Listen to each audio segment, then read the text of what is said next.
The word we'll be studying this month is kavod, in English, honor or glory.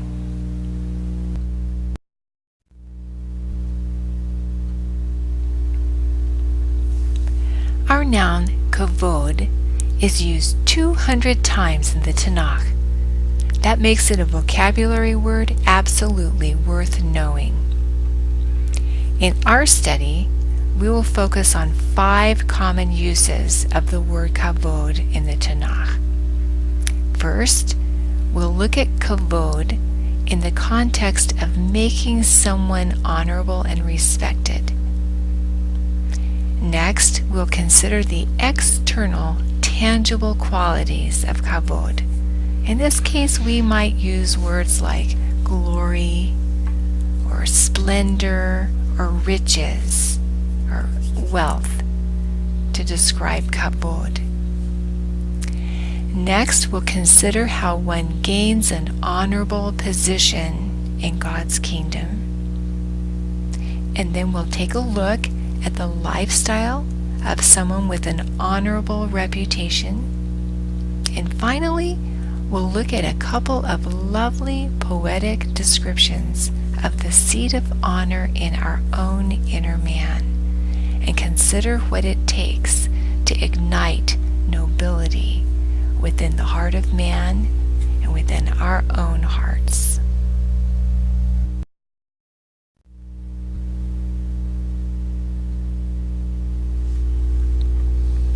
Now, our noun kavod has its roots in the verb kaved, translated as heavy or weighty. Do you see the 3 root letters kaf, vet, and dalet?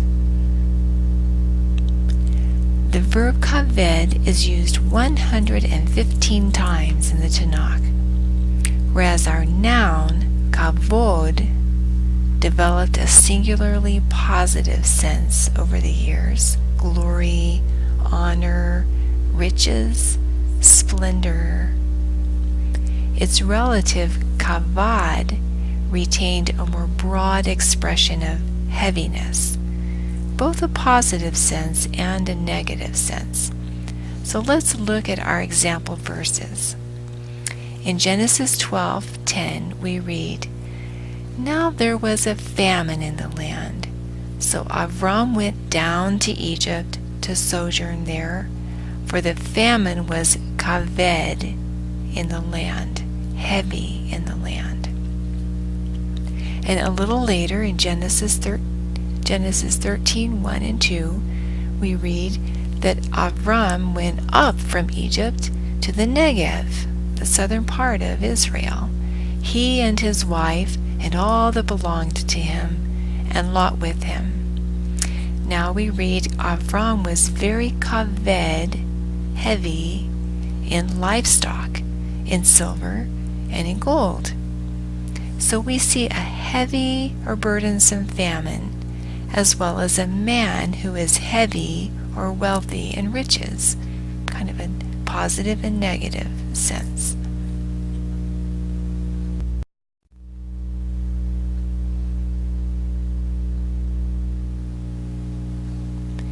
Here we have the PL form.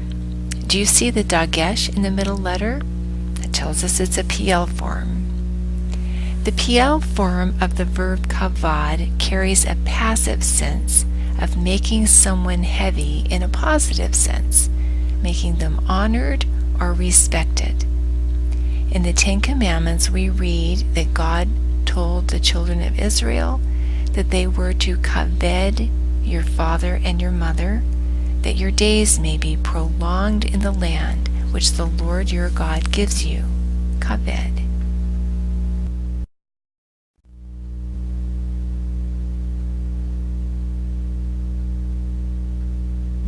In the next few slides, we'll look at examples from the Tanakh in which kavod is used to convey the external, tangible quality of God, which we usually translate glory. Notice that it is tangible. You can see it and you can feel it. First, we read the account of Moses interceding on behalf of the children of Israel. After negotiating for God's presence to go with them, Moses said, "I pray you, show me kevodecha." And he said, "I myself will make all my goodness pass before you, and will proclaim the name of the Lord before you. And I will be gracious to whom I will be gracious, and will show compassion on whom I will show compassion." And a little bit later he says, "It will come to about while kavodi, my glory, is passing by, that I will put you in the cleft of a rock and cover you with my hand until I have passed by. Then I will take my hand away, and you will see my back, but my face shall not be seen."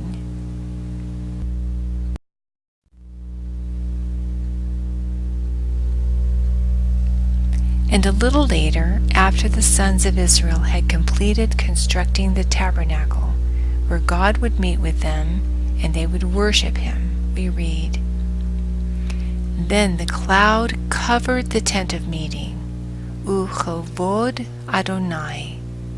The glory of the Lord filled the tabernacle. Moses was not able to enter the tent of meeting because the cloud had settled on it. Uchavod Adonai filled the tabernacle."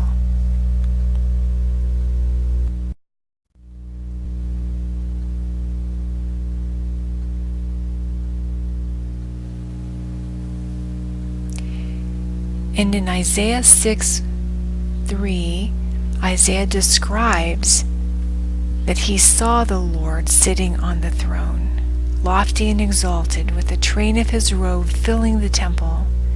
And the seraphim, one seraphim called to another and said, "Kadosh, Kadosh, Kadosh, holy, holy, holy, Adonai Tzebaot, Melochol ha'aretz kevodo."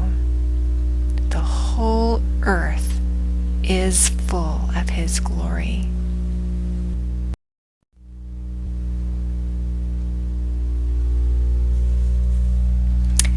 Now let's consider kavod of man. In 1 Chronicles 29:12, we read about how the people of Israel had wholeheartedly brought an abundance of resources needed to build the temple for the Lord.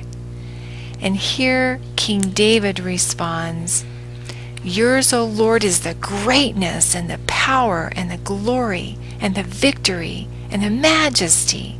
Indeed, everything that is in heaven and in earth, yours is the dominion, O Lord, and you exalt yourself as head over all. Both riches v'hakavod come from you. And who are we that we should be able to offer as generously as this? For all things come from you, and from your hand we have given to you." And a little later in Psalm 8:5, David writes, "You have made man a little lower than God, and you crowned him with kavod and majesty."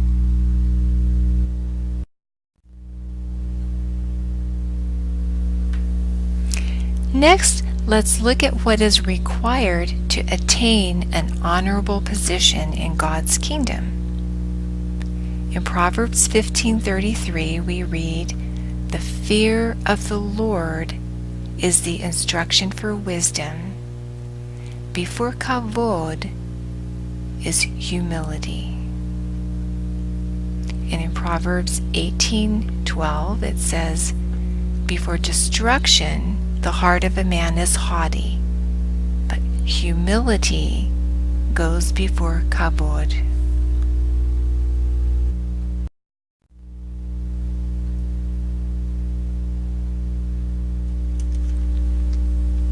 And now let's look at a description of the lifestyle of a man of honorable reputation in God's eyes and in the eyes of man. We'll look at portions of Psalm 112.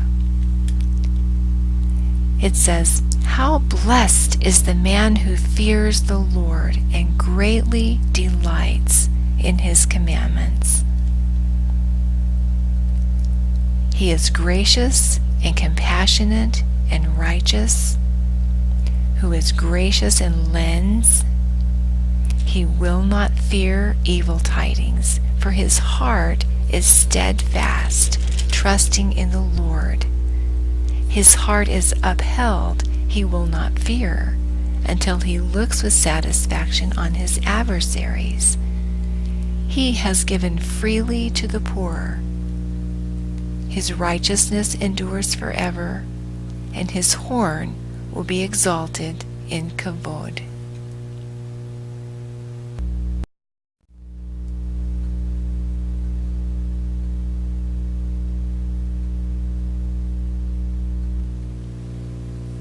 And finally, let's look at a couple of lovely poetic descriptions of the seat of honor in the inner man, and consider what will ignite true nobility in the heart of a man. In Psalm 16, David writes, "I will bless the Lord who has counseled me. Indeed, my mind instructs me in the night. I have set the Lord continually before me. Because he is at my right hand, I will not be shaken. Therefore my heart is glad, and kavodi rejoices."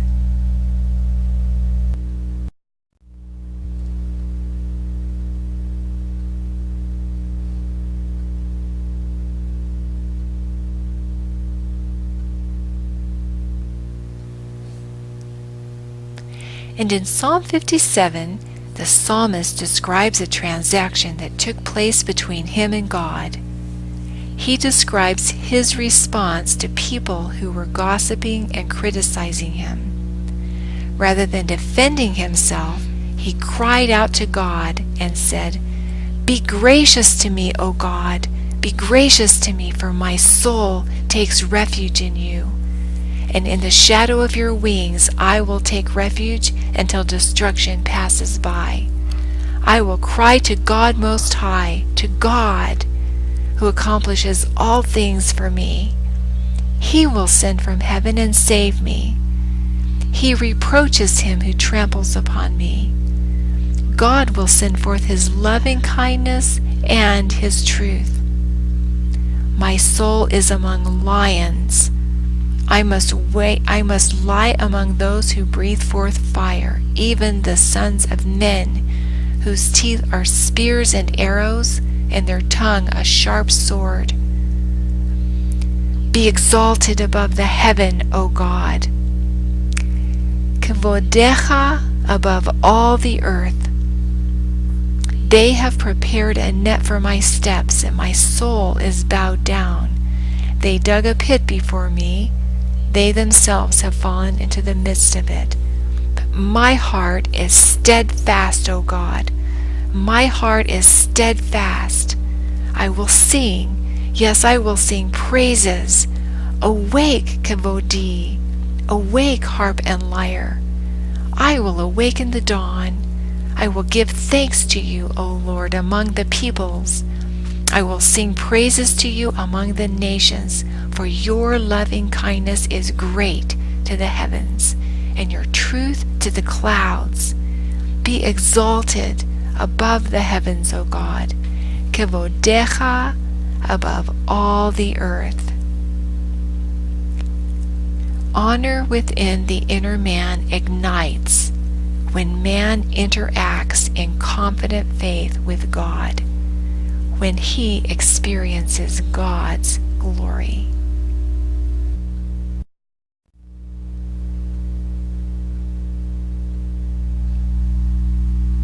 Kavod.